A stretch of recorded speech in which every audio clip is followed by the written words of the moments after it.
Цагийн ажил хийх эмхтэй байна уу? Цалин өндөр.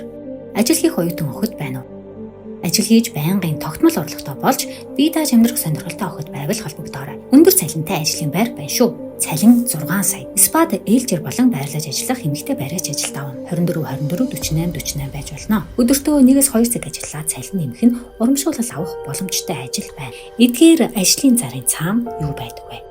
Ажлын зарын дагуу холбогдож байна. Хай өдрийн мэнд цагийн 350к ажил байна. Бонус 100к, 200к.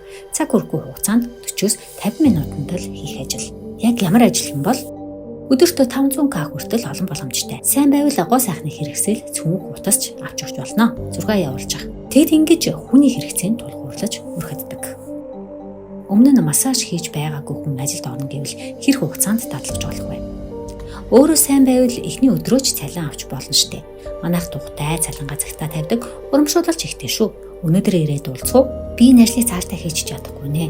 Одоо миний байрлсан, эзэн унсан мөнгө төлөгдөж дууссан биз дээ.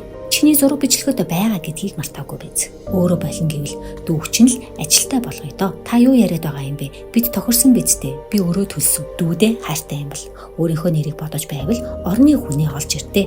Өөр яриа байхгүй. Ажлын зар болгон таныг ажилд оруулахгүй. Үүний ард таныг олзлох гэсэн аюултай хүмүүс ч байж болзошгүй юм.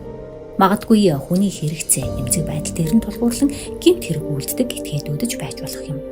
Сүүлийн үед цахим сүлжээнд ажлын зар байршуулах, хүний мөнгөтэй болох хэрэгцээнд дөрүүлж гэмт хэрэг үйлдэх тохиолдол нэмэгдсэн. Тэд хохирогчийн хүсэл мөрөөдлийг судлан түүнд нь тохирсон мэдээллийг илгээн өөрсдийн бэрхшээлд оруулж, бэлгийн үйлчлэг болон албадан хөдөлмөр эрхлүүлж байна. Өөрөөр хэлбэл бэлгийн үйлчлэг албадан хөдөлмөр эрхлүүлэлт зөвхөн кинон дээр гардаг шиг үнийг улгаалах, хар машинд суулгаад авч явах байдлаар явагддаггүй. Ажлын зар бүхэн хийсэн шигээ байдаггүй. Тэд эмзэг байдал хэрэгцээнд тулгуурлаж дараагийн хохирогчоо уулзалдаг.